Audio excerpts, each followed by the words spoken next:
কলিযুগে গৌরাঙ্গ আমার মায়ের মতো যত পাপ, যত আমাদের গুণ, সমস্ত কিছু মুক্ত করে দিয়ে বলছে তোরা একবার হরি বল, একবার কৃষ্ণ নাম বল। একবার তোরা কৃষ্ণ নাম বললে তবেই না আমার কাছে আসবে। কৃষ্ণ নাম একবার যদি মন দিয়ে বলতে পারিস তাহলে আর তোদের কোনো দুঃখ থাকবে না। যখন জগাই বাঁধায় যখন এই হরিনাম বিরোধী একটা গ্রুপ তৈরি করেছিলেন, যে না সব কর কেউ গান করতে পারবে না, এখানে শুরু হবে, এখানে চা হবে, সব কালী পূজাই হবে, জগাই বাঁধাই বলেছিল। তো বলছে তোরা বল রে কৃষ্ণ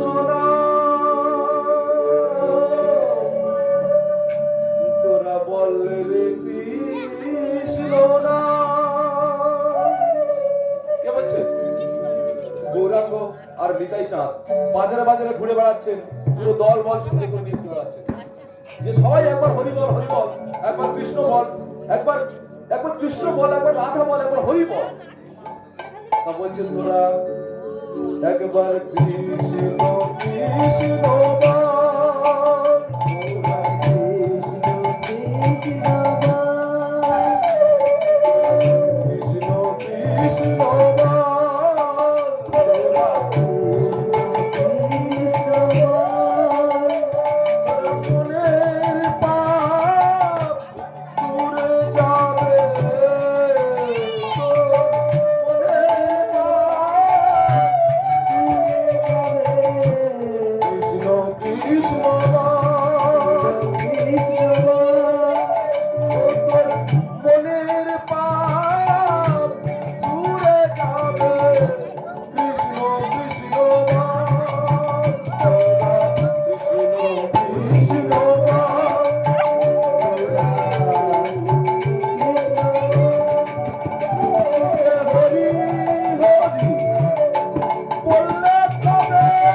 কৃষ্ণ বল,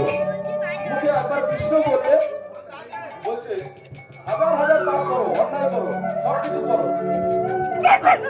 যে অন্যায় যে পাপ করছো, এই পাপ যদি তুমি একবার কৃষ্ণ নাম বলো, সমস্ত পাপ তোমার শেষ হয়ে যাবে ম্যাজিকের মতো। তাই বলে এই নয়, কোনো শাস্ত্রে বলেনি তুমি পাপ করো, অন্যায় করো, ঠিক আছে? কোনো শাস্ত্রে বলেছে? কোনো গ্রন্থে বলেনি। কোনো গ্রন্থে বলেছে কি যে পাপ করো, অন্যায় করো, মারো, তারপরে গিয়ে ঠাকুরের নাম করো? কোথায় বলেনি? বলছি তোরা একবার কৃষ্ণ বল, তোরা একবার কৃষ্ণ বল, একবার কৃষ্ণ বল, তোরা একবার কৃষ্ণ বল, তুতে হরে কৃষ্ণ, হরে কৃষ্ণ, কৃষ্ণ কৃষ্ণ হরে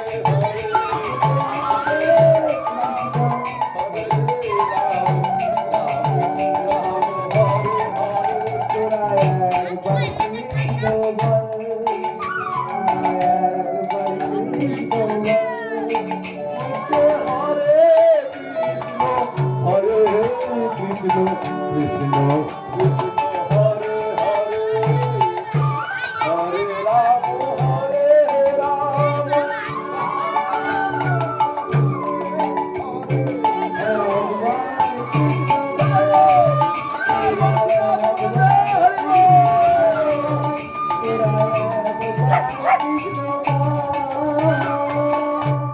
বলছে ধরে একবার কৃষ্ণ বল।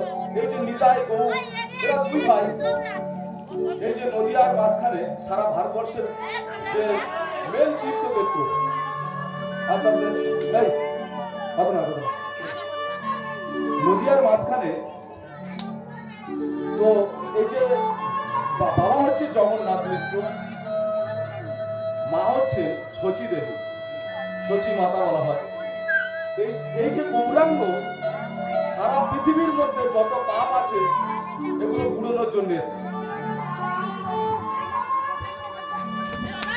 তখন বর্তমান ভারতবর্ষে একটা অন্ধকার যুগ চলছে, যারা সাহিত্য নিয়ে পড়াশোনা করছে তারা বলতে পারবে। তখন হচ্ছে খোকা ঘুমোলো, পাড়া ঘুমোলো, বর্গি এলো দেশে, মানে খোকারা সব ঘুমিয়ে পড়েছে, পাড়া পুরো জুড়ে গেছে, কিন্তু বর্গি এসছে তখন। বর্গি মানে এই নয় আমাদের কিছু দেবে, খাবে, আমরা খাবো বসে বসে। আপনারা মায়েরা আপনারা তো সবই জানেন। বর্গি মানে হচ্ছে তারা অত্যাচারী, তারা আমাদের ভারতবর্ষে ঢুকে ভারতবর্ষের মাটির উপর অত্যাচার করে, ভারতবর্ষের মায়ের অত্যাচার করে, ভারতবর্ষের বুক থেকে সমস্ত সম্পদ যা কিছু ছিল সব লুট করে নিয়েছে। লুটেরা, এই লুটের দল, লুটের দল এরা এই ভারতবর্ষের মধ্যে এই যে পশ্চিমবঙ্গের যে বাঙালি সমাজ, এই বাঙালি সমাজ একটু শান্তিপ্রিয় সমাজ, একটু শান্তিতে থাকতে চায় তারা। তো তাদের উপর অত্যাচার করেছে এই সমস্ত হুন, পাঠান, মোঘল, বর্গী, এর একটা করে দুর্ধর্ষ জাতি, এরা নিজেদেরকে দুর্ধর্ষ বলে। এরা এসে আমাদের বাংলার মাটিকে অত্যাচারিত করে দিয়েছে, রক্তাক্ত করে দিয়েছে। তারপর কি হলো? তারপর গৌরাঙ্গ দেব এলেন এই নদিয়ার বুকে। নদিয়ার যত পণ্ডিত ছিল সমস্ত পণ্ডিতরা বলছে এ পণ্ডিত কিছু জানে না, নিমাই পণ্ডিত কিছুই জানে না। ওই যে নিমাই দেখছো না, ও কিছুই জানে না, বিশাল বড় হাম্বড়, এরকম একটা ব্যাপার, ও সব কিছু জেনে বসে আছে। নিমাই প্রথম কিন্তু এসব বৈষ্ণবদের খুব নিন্দা করতেন। আপনারা শুনে থাকবেন, বড় বড় যখন কীর্তন আপনারা শুনে থাকবেন যে নিমাই কিন্তু প্রথম জীবনে বৈষ্ণবদেরকে নিন্দা করতেন। কেন নিন্দা করতেন? তার কারণ গৌরাঙ্গ দেখেছেন ওনার সামনে যত বৈষ্ণব আছে, বৈষ্ণবরা ঠিকঠাক পথে নেই, ঠিক নয়। অ্যাকচুয়ালি ঠিক নয় মানে আমি শুধু সেজে বুঝে সাধু, আমার শুধু বেশটাই সাধু, সাধুর কোনো কিছু নেই আমার মধ্যে। এইরকম সাধু হচ্ছে বৈষ্ণব দেখেছিলেন, এই জন্য উনি খুব নিন্দা করেছিলেন। পরবর্তীকালে উনি নিজে সাধু হয়েছিলেন এবং যোগায় মাধায় এমনকি অনেক পতিত সব উদ্ধার করেছিলেন।